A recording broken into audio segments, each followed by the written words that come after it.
ওরে মায়ের কান্দন যাবতী জীব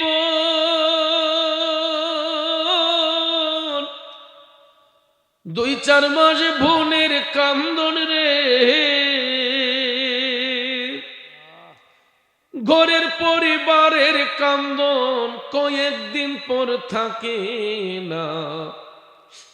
দুঃখের দরদি আমার জনম দুঃখী মা গো, গর্ভধারিণী মা, জনম দুঃখিনী মা। দুঃখের দরদি আমার জনম দুঃখী মা।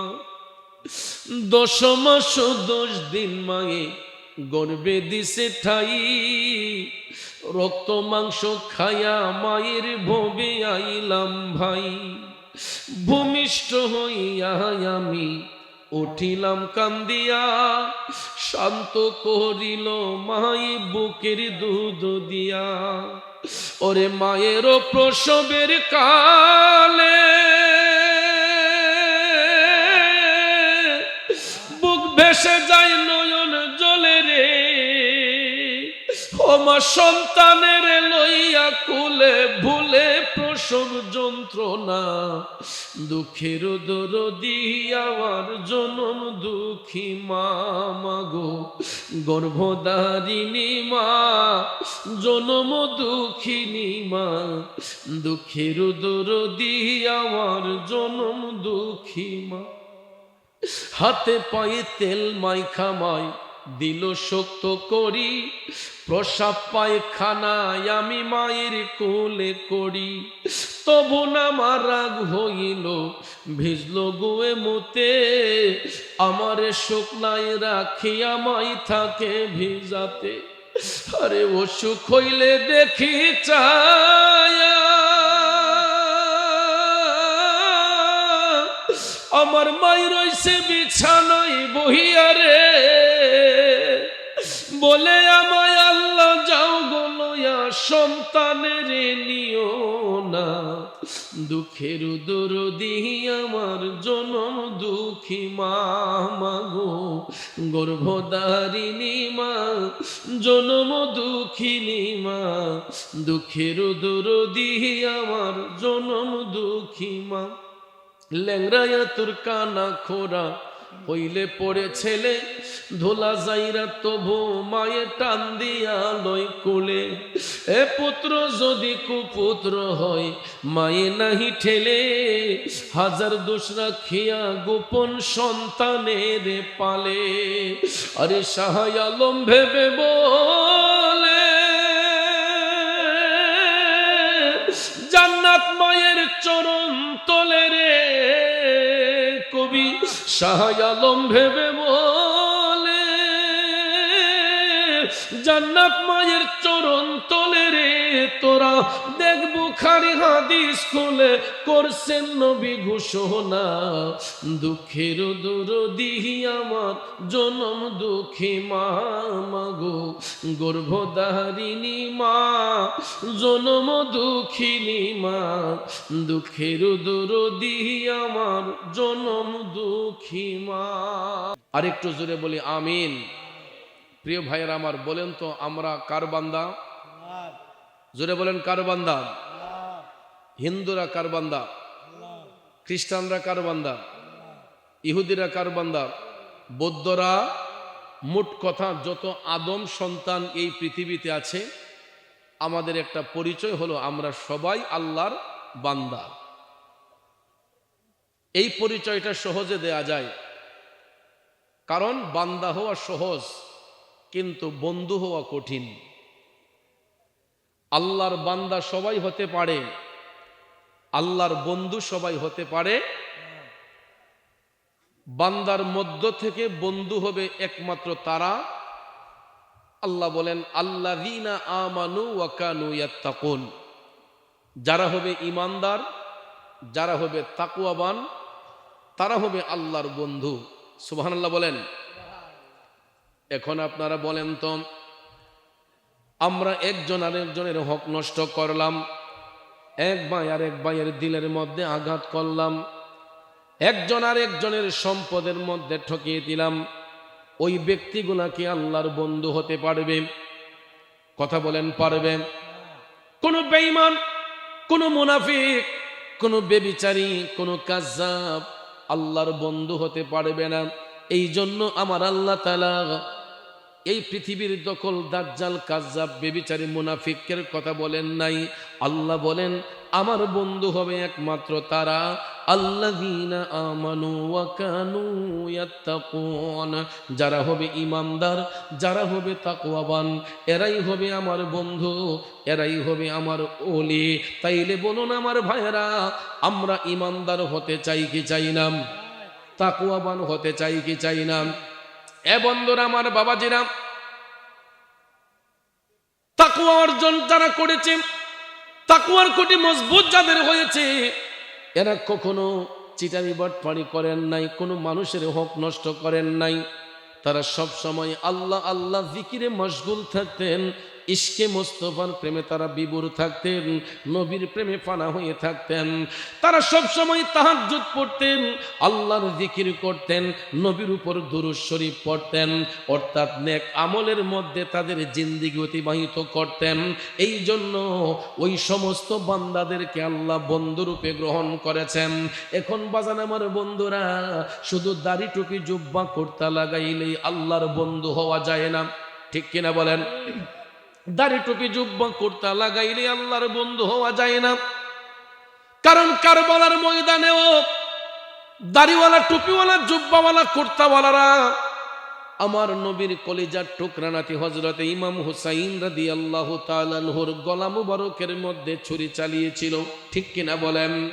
আমার ভাইয়েরা, বন্ধুরা, ইমাম হুসাইন রাদিয়াল্লাহু তাআলা আনহুর গলা মুবারকে যারা ছুরি চালিয়েছিল, এরা কোনো হিন্দু নয়, বৌদ্ধ নয়, খ্রিস্টান নয়, এদের পরিচয় ছিল এরা মুসলমান। এদের পরিচয় কি? পরিচয় ছিল মুসলমান। আপনারা বলেন, মুসলমান হওয়ার পরেও ওই ব্যক্তিগুলা মুমিন নাকি মুনাফেক? জোরে কোন, মুমিন না মুনাফেক? এরা মুনাফেক। আর রাসূল বলেছেন মুনাফিক কাফেরের চেয়ে নিকৃষ্ট, মুনাফিক হচ্ছে কাফেরের চেয়ে নিকৃষ্ট। বাজান আমার, বন্ধুরা আমার, এই জন্য মুসলমানদের মধ্যেই মুনাফিক হয়, হিন্দু, বৌদ্ধ, খ্রিস্টানের মধ্যে মুনাফিক হয় না। কারণ এর ধর্মটাই আলাদা, হিন্দু, বৌদ্ধ, খ্রিস্টানের ধর্মটাই আলাদা। এই জন্য মুনাফিক হবে মুসলমানের মধ্যে কিছু সংখ্যক লোক, অর্থাৎ এরা আল্লাহ মানে, পরকাল মানে, কিন্তু রেসালতের আদর্শ মানতে চায় না। এরা আমার নবীর শানে বিরোধিতা করে, আহলে বায়াতের শানে বিরোধিতা করে, ঠিক না বেঠিক? যারা আহলে বায়াতের সাথে বিরোধিতা করলো, যারা আমার নবীর শানে বিরোধিতা করে, এরা আল্লাহর বান্দা হবে কিন্তু আল্লাহর বন্ধু হতে পারবে না। কথা বলেন ঠিক কিনা? কারণ এরা বেঈমান, এরা মুনাফিক, এরা দাজ্জাল, এরা কাজ্জাব। এই জন্য বাজান আমার, বন্ধুরা আমার, দাজ্জাল, কাজ্জাব, বেঈমান, মুনাফিকরা কখনো আল্লাহর ওলি হবে না, কখনো আল্লাহর বন্ধু হবে না। আপনারা বলুন, আমরা আল্লাহর বন্ধু হতে চাই কি চাই না? জোরে কোন, চাই কি চাই না? কারণ বাজার, নবুয়তের দরজা কিয়ামত পর্যন্ত বন্ধ, কিন্তু বেলায়েতের দরজা আমার আল্লাহ কিয়ামত পর্যন্ত উন্মুক্ত রেখেছেন। আপনি শার্ট পরেছেন, প্যান্ট পরেছেন, অসুবিধা নাই, যদি অন্তর চক্ষুটা পরিষ্কার থাকে, কালটা নূরান্বিত থাকে, তাইলে আপনিও আল্লাহর বন্ধু হওয়া সহজ হয়ে যাবে। এই জন্য বাজান, আমরা সবাই অপরাধী, আমরা অন্যায় করি, পাপ করি, অত্যাচার করি, কিন্তু বাজান আমার, বন্ধুরা আমার, এই যে এত রাত পর্যন্ত জান্নাতের বাগানে বসে আছেন, আপনারা লক্ষ্য করে দেখেন, এই মুহূর্তে দুনিয়ার সকল নারী, পুরুষ, জিন, ইনসান সবাই আপন নিরে শয়ন করতেছে। আর আমরা কতগুলা প্রেমিক পাগলরা দয়াল নবীর প্রেমের বাগানে, কাদরিয়া দরবার শরীফে, এই জান্নাতের বাগানে বসে আছি, ঠিক কিনা বলেন? নবীর প্রেমিকেরা, হাসরের মাঠে আল্লাহ যেই দিন বিচার করবে, ওই দিন দিন হয়তো বলতে পারবেন যে আল্লাহ আমার জীবনে কোনো আমল নাই, আমার জীবনে কোনো নেক আমল নাই, আল্লাহ একটা আমল আমি তোমার কাছে বলতে পারবো। আমি কাদরিয়া দরবার শরীফে এই জান্নাতের বাগানে বৈশা নিশি রাত পর্যন্ত, শেষ রাত পর্যন্ত নবী প্রেমের আলোচনা শুনেছি। এই আশা, এই বসাটাকে কবুল করিয়া আমার আল্লাহ আমাদেরকে বন্ধুরূপে গ্রহণ করতে পারে, ঠিক না বেঠে? এই জন্য কবি বলেছেন, তুমি রাখো কি বা মারো এই দয়া করো, থাকিতে যেন তোমায় না ভুলি। তুমি রাখো কি বা মারো এই দয়া করো, থাকিতে যেন তোমায় না ভুলি। বন্ধু, বেলায়েতের দরজা সবার জন্য খোলা, কাজেই জীবনটা ক্ষণস্থায়ী। 60, 70, 80, 100, 150 এর চাইতে বেশি নয়। অন্ধকার কবর কিন্তু আমাকে আপনাকে হাতছানি দিয়ে ডাকতেছে, ঠিক কিনা বলেন? একটু ভাইবা দেখেন, যারা এই পৃথিবীতে একদিন রাজত্ব করেছিলেন, যারা একদিন এই পৃথিবীতে সর্বোচ্চ ক্ষমতা দেখাইতে পারতেন, আজকে তাদের হাড্ডি মাংসগুলা অস্তিত্ব নাই। কথা বলেন ঠিক কিনা? কোথায় গেল শক্তি, কোথায় গেল বাহাদুরি, কোথায় গেল ছলচাতুরি? এই জন্য বাজান, কার জন্য বাড়ি বানাইবেন, কার জন্য গাড়ি বানাইবেন, কার জন্য ব্যাংক ব্যালেন্স করবেন, কেউ তো আমার আপনার আপন নয়, ঠিক না বেঠে? এই জন্য কবি বলেছেন, মনরে মরণ কথা করো স্মরণ, স্ত্রী পুত্র কেউ নয় আপন, ধনরত্ন সবিও কারণ মনরে। ও ভাই, তুই মরিলে সঙ্গের সাথী হইবে না একজন সেকেন্ড, কইরে পাগল মন একবার ভাবলে না রে তোর হইব রে মরণ। কথা বলেন ঠিক কিনা বাজান? আগে হোক পরে হোক আমাদেরকে এই দুনিয়া ছেড়ে যেতেই হবে। অনেক বাবা হয়তো স্বপ্নে দেখে আমার সন্তানে আমারে কাফন দাফন করবে, কিন্তু এই ধারণাটা একেবারে ভুল। শুধু সন্তানের কাঁধেই পিতার লাশ বহন হয় না, অনেক সময় পিতার কাঁধেও সন্তানের লাশ বহন করতে হয়, ঠিক কিনা বলেন? এই জন্য যুবক আমার বাবাজিরা, একটু আখিরাতের কথাটা চিন্তা করেন। আর যারা আখিরাতের কথা চিন্তা করেছেন, পরকালের কথা চিন্তা করেছেন, এরাই তাকওয়ার খুঁটিকে মজবুত রেখেছেন, ঈমানের খুঁটিকে মজবুত রেখেছেন। কারণ ঈমানের পথে অবিচল থেকে আমার মরণ যেন হয়। বুজুর্গ ব্যক্তিদের বক্তব্য ছিল এটা, ঈমানের পথে অবিচল থেকে আমার মরণ যেন হয়। তাইলে বলুন, আমরা ঈমানের সহিত মরণ চাই কি চাই না? জোরে বলেন, চাই কি চাই না? এই জন্য বন্ধু, ঈমানের সহিত যদি মরণ চান, ঈমানটাকে তাজা করা দরকার আছে না নাই? তাইলে এই যে আওয়াজটি বন্ধ রাখছেন, এখানে কি শুধু ঘুমাইবার জন্য আসছি? আজকে তো এই দরবারে আমরা আসছি কিছু নেওয়ার জন্য, ব্যাটারি চার্জ করার জন্য, ঠিক না ঠিক? ওলি আল্লাহর দরবারে মানুষ কেন যায়? তাদের মুর্দা কালটাকে জিন্দা করার জন্য, ঠিক কিনা ঠিক? এই উরুস মানে কি? মিলন মেলা, আশেকদের মিলন মেলা। আজকে দেখেন এই কাদেরিয়া আহমদ কাদেরিয়া দরবার শরীফের যত ভক্ত মুরিদ, তারা আপনারা যেখান থেকে আসছেন, এখানে বিভিন্ন গ্রামের লোক আছে, কতক্ষণ আছে না? বিভিন্ন জেলা, উপজেলা, ইউনিয়নের লোক আছে। এদেরকে কি আমরা প্রতিদিন দেখতে পাই? বৎসরে একদিন পীর মুর্শিদের দরবারে বিভিন্ন এলাকার আশিকিন, জাকিরিন, মুহিব্বিন, মুরিদানরা মনের মধ্যে বুক ভরা আনন্দ নিয়া ওলি আল্লাহর দরবারে আসে। আসার পরে এক ভাই আরেক ভাইয়ের সাথে দেখা হয়, এক বোন আরেক বোনের সাথে দেখা হয়, এক বন্ধু আরেক বন্ধুর সাথে দেখা হয়। এই যে পীর ভাইগুলা প্রতিদিন তো আর একত্রিত হয় না, এই বৎসরে এই উরুসকে কেন্দ্র করে আপনাদের একটা মিলন মেলা হয়। তো এই মিলন মেলাটা মুর্শিদের তাওয়াজ্জু পাওয়ার জন্য, মুর্শিদের নজর পাওয়ার জন্য আমরা এই দরবার শরীফে আসি। কিন্তু দেখা যায় আপনারা ভাবছেন যে এত রাত্রে হুজুরে চিল্লাচিল্লি করুক, যাক আমরা কোন সুরত আর 1 ঘন্টা পার করে লাই, কোন সময় সকাল হইব, কোন সময় বাড়ির যাইবেন, এই নিয়ত হলো অনেকের মধ্যে, কিন্তু না বাজান, এই নিয়তে আসলে হবে না। নিয়ত করে আসতে হবে যে আমি পীর মুর্শিদের দরবারে যাচ্ছি, আমি কিছু না কিছু অন্তত নিয়ে আসতে হবে। অন্তত একটা কথার উপর যদি আমল করে যেতে পারেন, আপনার আশা বসা সার্থক। বেশি লাগে না। সারা রাতের ওয়াজ কি আর মনে থাকবো? সারা রাতের ওয়াজ মনে থাকবে না, কিন্তু এই সারা রাত্রের কথাগুলোর ভিতরে অন্তত হুজুরদের একটা কথার উপর যদি আমাদের আমল হয়ে যায়, একটা কথার উপর যদি আমাদের আমলের খুঁটি মজবুত হয়ে যায়, তাহলে এই বসা আমাদের সাকসেস হয়ে যাবে। কথা বলেন ঠিক কিনা? এই জন্য বাজান, অলি আল্লাহর দরবারে আইসা যত কম খাওয়ান যায়, কম ঘুমানি যায়, ততই ভালো। অনেকে দেখবেন খালি খাইবার লেগে এ পাগল, আবার গে হিসাবের বদনাম করে যে আমি তো খাওয়ান পাইছি না, আমরা 5 জনে খাওয়ান পাইছি না, 2 জনে খাওয়ান পাইছি না। এই যে একটা বিশ্রী কথা মুখ দিয়ে আসলো, যদি নাও খান তারপরও বুঝতে হবে যে আমার রিজিক আল্লাহ এখানে বরাদ্দ রাখে নাই। কথা বলেন ঠিক না বেঠিক? আর এখানে তো আয়োজন হই সবার রিজিকের ব্যবস্থার জন্য। কথা বলেন ঠিক কিনা? আর এইটা তো হিসাবে টাকা দিয়ে হয় না, আপনাদের সম্পদ দিয়ে, আপনাদের টাকা দিয়ে এই তাবারুক হয়, আয়োজন হয়, সব কিছু হয়। পিসা হুজুর একটা শৃঙ্খলা করে দিবেন যাতে আমার ভক্ত প্রেমিকরা এটা সুন্দর করে বন্টন করতে পারে। এই জন্য অনেক মানুষ দেখবেন অনেক দরবারে গিয়া পিসাবের বদনাম করে, আমি তো খাওয়ান পাইছি না, আমি তো এই পাইছি না, সেই পাইছি না। ভাইয়ের আমার, এটা হচ্ছে সবচাইতে মানে ছোট মনের পরিচয়। যারা অলি আল্লাহর দরবারে গিয়া এই রকম নিয়তে কেউ যায়, কিন্তু শুনেন ভাইয়ের আমার, যত কম খাওয়া যায় বাথরুম কম হইব। ঠিক না ঠিক? বাথরুম কম হইব, উজুর সমস্যা কম হইব। আর যত বেশি বেশি খাইবেন, তেলে গ্যাসে গিয়া পেটের মাঝে গুতা দিব, লড়া দিব, একটু ওইটা বাথরুমও যাইব। কথা কোন ঠিক না ঠিক? বাথরুম বেশি হইব, উজুও বেশি করণ লাগবো। ঠান্ডা পানি দিয়া উজু করতে তো কষ্ট।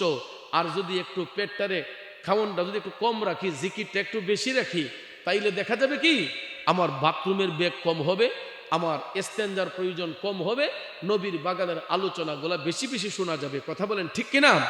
এই জন্য ভাইয়ের আমার, বন্ধুরা আমার, সব সময় সবর থাকতে হবে। আল্লাহ বলেছেন, ইন্নাল্লাহা মাআস সাবিরিন, আমি সবরকারীদের অন্তর্ভুক্ত। আমার আল্লাহ সবরকারীদের অন্তর্ভুক্ত। এই জন্য আপনারা দেখতে দেখতে দেখতে দেখতে চোখের পলকের 8টা পার করে দিচ্ছেন। এই যে দেখেন প্রায় 5টার কাছাকাছি আর 10 মিনিট বাকি আছে, কিন্তু কিছুক্ষণ পরেই দেখবেন ফজরের আজান হয়ে যাবে। তখন কিন্তু আপনারা আর কেউ এখানে থাকবেন না। 1 বছরের ভিতরে হয়তো আর এই দরবারে আসা হবে না, আবার একটা বছর পাড়ি দিয়ে সকলের একটা মিলন মেলা হবে। তাইলে এখানে যেহেতু কষ্ট করে আসলামই, কিছু তো অন্তত পেতে হবে। কথা কোন ঠিক কিনা? কারণ অলি আল্লাহর দরবারই হচ্ছে ব্যাটারি চার্জ করার জায়গা। এখানে আসলে আমাদের দিল তাজা হয়, মুর্দা কলব জিন্দা হয়। কিসের মাধ্যমে? জিকিরের মাধ্যমে। এই যে আপনাদেরকে নিয়ে একটু জিকির করলাম, আজকের জিকিরটা কেমন হয়েছে? যদি কোন কেমন হয়েছে? কিন্তু এই জিকিরগুলা যখন ইউটিউব ফেসবুকে যায়, তখন আমরা কদেহ বন্ডরা কিতা করে, তখন আমরা নাকি বন্ড হয়ে যাই, বেদাতি হয়ে যাই, বেদাতি হয়ে যাই, অনেক রকমের অনেক তহমত দেয়। কিন্তু আপনারা এখানে জ্বলন্ত প্রমাণ, এই যে জিকিরগুলা করলাম, এখানে কারো বাপদাদার নাম ধরে গালি দেওয়াইছে, কারো সম্পদ কারার কথা কইছে। কারণ আল্লাহর জিকিরের সাথে নবী অলির শান আমরা গিয়েছি। কথা কোন ঠিক না বেঠিক? আল্লাহর জিকিরের সাথে নবী অলির শান গেয়ে আমরা আশেকদের রুহের ক্ষুধা নিবারণ করেছি। কথা বলেন ঠিক কিনা? কারণ বাজান, ভাত খাইলে, ফল খাইলে পেটের ক্ষুধা নিবারণ হয়, আর আল্লাহ নবীর শান গাইলে আশেকদের রুহের ক্ষুধা নিবারণ হয়। সুবহানাল্লাহ কোন? ভাত খাইলে, ফল খাইলে পেটের ক্ষুধা নিবারণ হয়, আর আল্লাহ নবীর শান গাইলে ও আশেকদের রুহের ক্ষুধা নিবারণ হয়। তো আমরা পেটের ক্ষুধাও নিবারণ করলাম। এই জন্য আমি পাগলা আইসা একটু রুহের ক্ষুধা দিলাম আপনাদেরকে, একটু রুহের ক্ষুধা দিলাম। এই জন্য আল্লাহ নবীর শান গাইলে মুর্দা কলবটা জিন্দা হয়, ভিতরে একটা এশকের ভাব আসে। কথা কোন ঠিক না বেঠিক? এই যে জিকিরের আওয়াজে কালবের জিকিরগুলা হয়, তখন আমাদের কালবের মধ্যে একটা ধাক্কা লাগে। কথা কোন? মিথ্যা বলবেন না, বলেন। ধাক্কা লাগে না কালবে? এই যে জিকিরের আওয়াজে একটা শরীরের মধ্যে একটা ধাক্কা আসে, কালবের মধ্যে একটা ধাক্কা আসে। এই ধাক্কাতে কিন্তু অন্ধকার কলবের যেই ময়লা আছে, এই ময়লাগুলো আস্তে আস্তে পরিষ্কার হতে থাকে। আর জিকির করতে করতে কালব যখন নূরান্বিত হয়ে যায়, ওই ব্যক্তিটা চোখ বন্ধ করলে শুধু দুনিয়া নয়, আল্লাহর আরশ পর্যন্ত দেখতে পায়। আর একটু আস্তে কোন সুবহানাল্লাহ। যেই তাহলে সুবহানাল্লাহ কইছেন ভাবছি যে মনে অক্ষর পুলিশ ধরে নিব। সুবহানাল্লাহ কইতো আপনার এত শরম এত লজ্জা, সুবহানাল্লাহ বললে সওয়াব হয় না গুনাহ হয়? কেমন সওয়াব হয়? অনেকের পরিমাণটা কতটুক? আমার রসুল বলেছেন যে যদি কোনো ব্যক্তি ইখলাসের নিয়তে খালেস নিয়তে একবার সুবহানাল্লাহ শব্দটা বলে মাথাটাকে উঁচু করে যদি কোনো ব্যক্তি একবার বা কালবের দিকে মুতাবাজ্জি হইয়া মৌলা পাকের দিকে রজ্জু হয়ে কথা কই না, কালবের দিকে মুতাবাজ্জি হইয়া একবার যদি সুবহানাল্লাহ শব্দটা বলেন, কয়বার? একবার যদি সুবহানাল্লাহ শব্দ বলে, আমার রসুল বলেছেন ওই ব্যক্তির দৃষ্টি যতটুক দূরে যাবে, নিচ থেকে উপরে তাকাইয়া তার দৃষ্টি যতটুক দূরে যাবে, এই পরিমাণ গুনাহ যদি বান্দার আমলে থাকে, একবার সুবহানাল্লাহ বলার কারণে রসুল বলেছেন তার দৃষ্টি পরিমাণ গুনাহ আল্লাহ তাআলা তার আমল থেকে জড়াইয়ে দিবে। এরপরও কিপটাডি কইছে না, এরপরও জবানটা তালাদা বই দিছে, সুবহানাল্লাহ কইছে না। নবী বলছেন দৃষ্টিটা যতটুক দূরে যায়, এই পরিমাণ গুনাহ যদি আমলে থাকে, তা কইব কেমনে? তা তো একদম মাসুম মানুষ, নিষ্পাপ, কোনো গুনাহ নাই, খালি আল্লাহ বালাইছে আসমান থেকে। এর লেগে সুবহানাল্লাহ কোনাও খালি এবারের দোষ না, আপনারও অনেকের দোষ আছে, অনেকে কিন্তু কইছেন না। রসুল বলেছেন দৃষ্টি যতটুক দূরে যাবে, এই পরিমাণ গুনাহ থাকলে একবার সুবহানাল্লাহ বলার কারণে এই পরিমাণ গুনাহ আল্লাহ বান্দার আমল থেকে জড়াইয়া দিবে।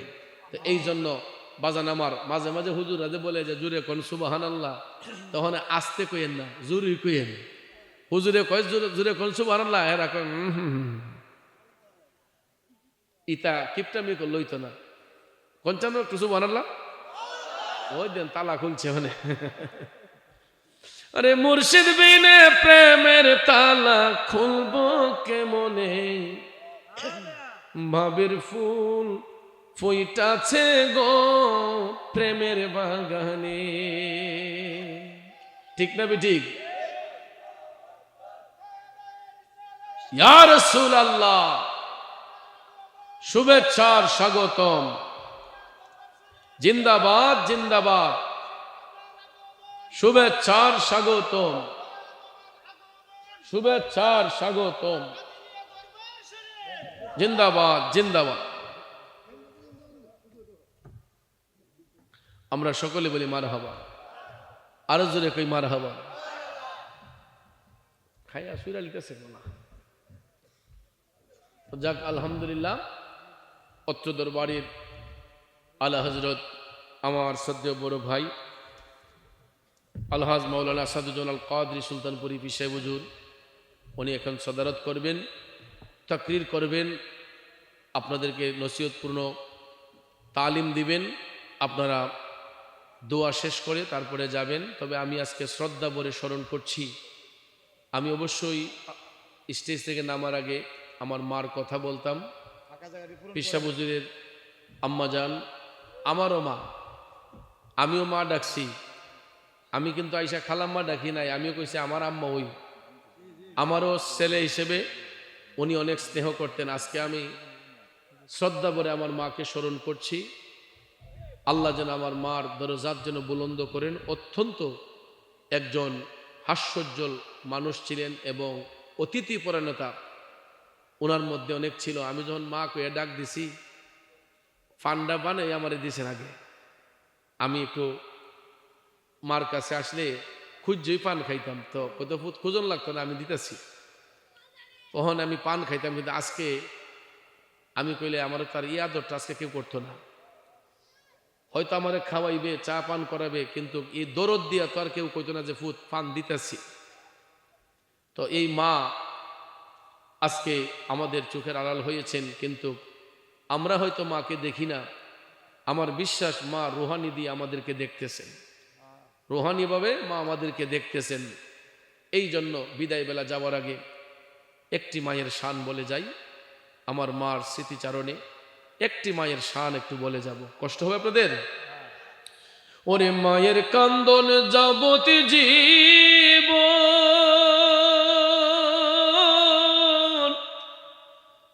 2-4 মাস বোনের কান্দন রে, ঘরের পরিবারের কান্দন কয়েকদিন পর থাকে না। দুঃখের দরদি আমার জনম দুঃখী মা, মাগো গর্ভধারিণী মা, জনম দুঃখিনী মা। দুঃখের দরদি আমার জনম দুঃখী মা। 10 মাস 10 দিন মায়ে গর্বে দিছে ঠাই, রক্ত মাংস খায়া মায়ের ভবে আইলাম ভাই। ভূমিষ্ঠ হইয়া আমি উঠিলাম কান্দিয়া, শান্ত করিল মাই বুকের দুধ দিয়া। ওরে মায়ের প্রসবের কালে বুক ভেসে যায় নয়ন জলে রে, ও মা সন্তানের লইয়া কুলে ভুলে প্রসব যন্ত্রণা। দুঃখের দরদি আমার জনম দুঃখী মা, মাগো গর্ভধারিণী মা, জনম দুঃখিনী মা। দুঃখের দরদি আমার জনম দুঃখী মা।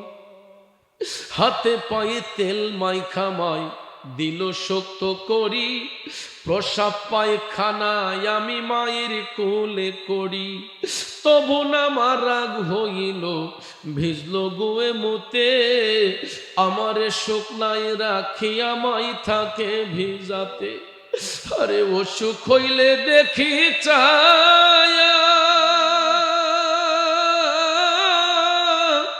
আমার মাই রইছে বিছানায় বহিয়া রে, বলে আমায় আল্লাহ যাও গো লইয়া সন্তানের নিও না। দুঃখের দরদি আমার জনম দুঃখী মা, মাগো গর্ভধারিণী মা, জনম দুঃখিনী মা। দুঃখের দরদি আমার জনম দুঃখী মা।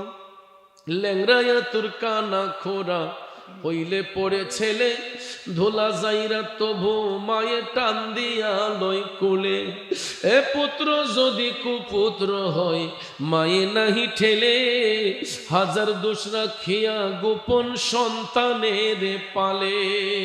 আরে শাহ আলম ভেবে বলে জান্নাত মায়ের চরণ তলে রে, কবি শাহ আলম ভেবে বলে জান্নাত মায়ের চরণ তলে রে। তোরা দেখ বুখারী হাদিস খুলে করছেন নবী ঘোষণা। দুঃখের দরদি আমার জনম দুঃখী মা, মাগো গর্ভধারিণী মা, জনম দুঃখিনী মা। দুঃখের দরদি আমার জনম দুঃখী মা। আল্লাহ যেন পৃথিবী